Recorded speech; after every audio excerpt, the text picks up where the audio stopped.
今天准备把猫咪犬院的这个区域给升级一下，院子里的猫都特别喜欢待在这边的桌子上。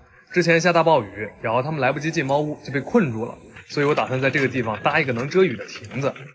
先把这边的桌子和椅子都给搬走，然后把地台给装上。这个臭八条特别喜欢凑热闹，赖在上面一直不下来。买这些材料的时候，店家跟我说，这个亭子搭起来很简单的，就拧拧螺丝就好了。然后我还真就信了店家的鬼话。那装亭子时我真就无语住了，确实是拧拧螺丝就好了，但是有几百个螺丝要拧啊！我是从下午一直拧到了晚上，好在这个拧螺丝的过程还是挺紧压的。这个臭八条生怕我们工作不认真，还要跑过来当监工，把头都凑到旁边盯着我们拧螺丝。亭子的顶装起来是最费劲的，因为木板特别重，要好几个人一起抬才行，而且抬上去以后人还得爬到顶上去固定。这个过程当中我就感觉自己像个大猴子，而且我深刻的反省了自己，怎么就这么好骗呢？店家说好安装这种鬼话我也能信。最后一步是安装秋千，安好了八条第一个就跑过来试试。八条你也太丑了吧！他是真的很会享受，趴在上面我还得在旁边给他摇。干了10个小时的活，院子里猫也都饿坏了。然后这个臭小智，我干苦力的时候他就躲起来，等到给猫咪喂罐头增进感情的时候他就赶紧跑出来了，真是太狗了。给他们的罐头里还加上了这个 VK 的磷虾油，因为猫比较多嘛，就多按几磅让他们分着吃。磷虾油的吸收率和适口性都比鱼油要好很多。咱们院里14只猫1只狗每天都在吃，毛长得都很好，掉毛量也少很多，摸着也都特别顺。这几个小橘在这边吃这么香，然后小胖就在旁边委屈巴拉的趴着。咋的啦？我也给你开个罐罐好吧，给你开罐罐，走。给小胖的罐罐里也加2颗磷虾油，对心脏好。不得不说这橘猫是真的能吃啊，他们把自己碗里的吃完就立马又跑过来抢小胖碗里的。八条呢还是对秋千更感兴趣，没事他就跳上去趴着，然后吵吵还会跑过来给他推，这画面真的太好玩了。瑶瑶看见八条荡秋千那么舒服，就在旁边排队也想玩。瑶瑶你在这排队啊？结果这个臭八条赖在上面一直不下来，给瑶瑶都等困了。最后连小胖都跑过去排队了。小胖，你对自己体重没点数吗？你上去秋千都得塌了，别抢了。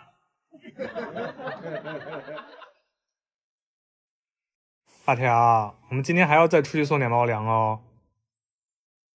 说好的要送1万斤猫粮呢，这之前才送了3000斤。干嘛不高兴啦？天天往外跑，对外面的猫比对我还好。现在外面太冷了，那有些猫咪和狗狗都没有饭吃。乖，听话啊。好的。对啦，我们八条最懂事了，是不是？真乖。这次去的救助站特别远，我开了2个多小时的车，到的时候天都快黑了。救助站的主人叫初慧，他曾经是少儿节目的主持人，一场意外的大火让他毁了容，也失去了双手。救助站里有很多残疾的没有自理能力的小家伙，但是他都没有放弃。他说他希望这些残疾的猫咪狗狗也有机会能活下去。初慧给我们分享了很多毛孩子的故事。这只狗狗和救助站同龄，已经19岁了。它的眼睛看不见，但是它认得初慧身上的味道。这只狗狗的主人被120急救接走以后就去世了，它被村里的人围堵，打算卖掉，是初慧把它救了回来。不过这特殊的经历让它不再相信任何人。这里还有一只狗狗是和猴子一起长大的，据说当初卖艺的时候它学会了很多技能。看完前院的狗狗，我们又去到了后院，这里不仅有猫咪，还有几只大鹅。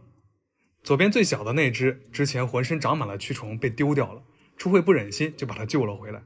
可以看得出来，它确实平等地爱着这些小生命。整个救助站就只有他们2位女士，平时确实有很多的不便。了解完救助站的情况，我们就回去准备把猫粮运过来。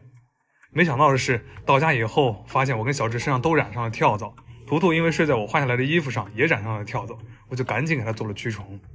为了保险起见，院子里的猫我也全部都做了一遍驱虫。大家平时选驱虫药的时候也一定要记得选成分安全的，像这个非波罗尼的成分就很安全有效。普安特的品牌方听说这个事儿以后，就给初慧那边也捐赠了一批驱虫药。我们的3000斤猫粮也很快就运了过去。有了这些粮食和驱虫药，这些毛孩子应该日子会好过很多了。大嗓门子前2天不是偷跑出去了吗？我一直在小区里找他。大嗓门子，但他看见我就跑，而且他躲在草丛里不出来。这种情况我只能试试看让八条帮忙了。八条，你帮我把大嗓门找回来，我给你开罐罐，给你开2个。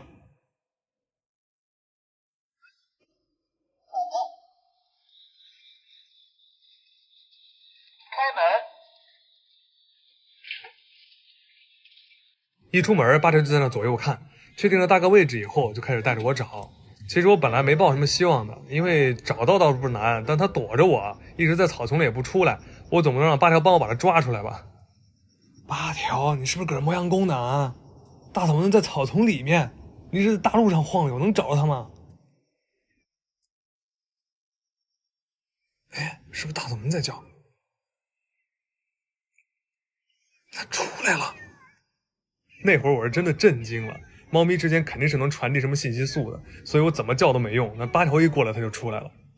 紧接着呢，大嗓门子就走过来，对着八条，好像是在交流什么。他俩交流完，大嗓门子就跑到我面前的井盖趴下了，感觉是要跟我谈判。不过我是真搞不懂他的意思。他看我听不懂，就带着我往一个方向一直走。干嘛呀？我感觉他在带我走路似的。干嘛呀？他好像在带我往哪儿走。啊？哪里？哦，那不是我们喂食的碗吗？饿了是吧？是饿了是吗？这回我才明白，他应该意思是我给他弄了好吃的，他才愿意回来。回了院子以后，他就在屋顶上等着，然后我就给爱心小屋里加上了猫粮。大门子，你吃完就得回来了哈。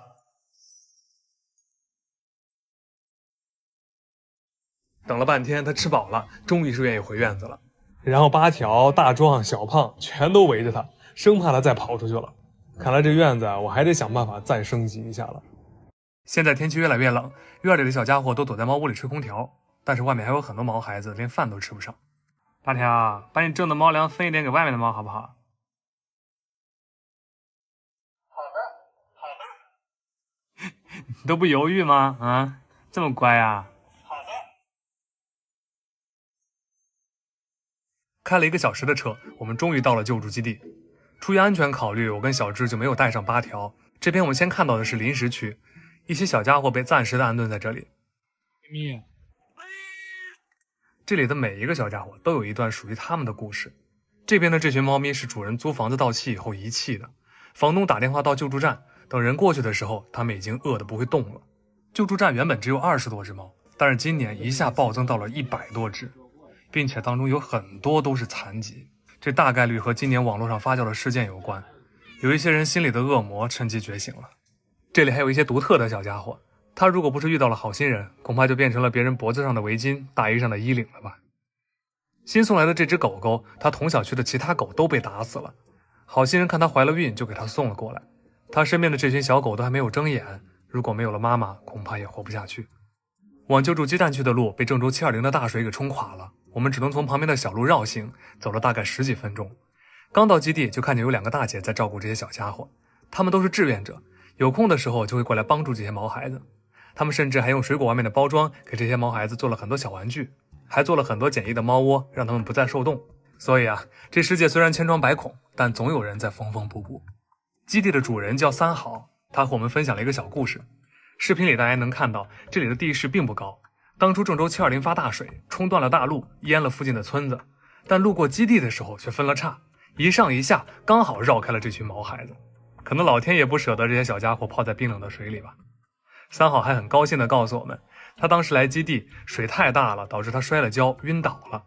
但是当他醒过来的时候，发现自己躺在路边，身上连一点伤都没有。我想一定是毛孩子们在保护他吧。基地里有这么多毛孩子，最缺的就是粮食。上次我们直播的时候发起了一个点赞捐猫粮的活动，大家一共给我们点了500万的赞，所以我们会和宽福一起捐赠1万斤的猫粮。这一批先给他们运过来了3000斤，有了这些猫粮，这些小家伙这个冬天起码不会挨饿了。带八条来逛巴黎的奢侈品店，我们先是到了巴黎比较有名的老佛爷百货，商场是宠物友好的，我们可以牵着八条在里面溜达。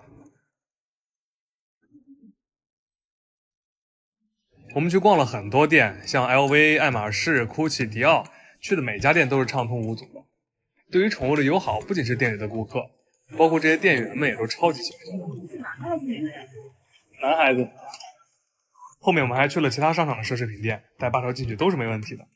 可能是八条太吸睛了，尽管隔了8500公里，我们还是遇到了很多粉丝。八条，小朋友，他谁都不怕，他哪里都去过。你猫猫叫八条，八条。绿叶的话呀，就把堵到了母上去，绿是个母，绿是个母啊，猫嘛，很萌的，很有嗯，多找几张，多按几张啊，随便多按。好的。最后，这位热心的粉丝姐姐还送了8条爱马仕的香水和丝带。哦，看来8条很喜欢这个礼物，一直在那蹭。买完东西吃饭的时候，我们看到了一只养在法餐店里的猫咪。这只猫在店里飞檐走壁的，客人都没有意见。大家对小动物的包容性是真的很高。而且我发现产自咱们大中华的狸花猫在这边是特别受欢迎，养的人真的很多。吃完饭出来以后，我们在路边又遇到了一只狸花猫。街上来往的人很多，它就乖乖地依偎在老奶奶怀里，能看得出它被照顾得很好。这让我想起一句话：我是流浪汉，但我的猫不是。看了这个小狸花，突然很想咬咬。看来咱们是时候回家了。